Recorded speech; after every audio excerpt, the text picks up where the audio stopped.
Hi guys, for today's video, magluluto ako ng munggo with coconut. Nagay ko na rin pala yung bawang at sinunod ko naman yung sibuyas. Yung munggo pala guys, kaninang umaga, binabad para hindi na siya matagal palambutin at pakuluin.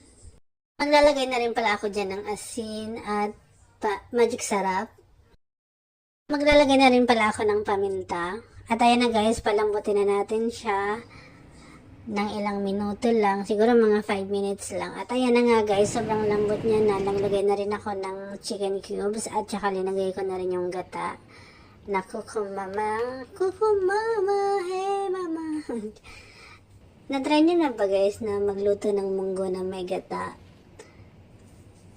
At linagay ko na rin pala yung spinach or alokbati.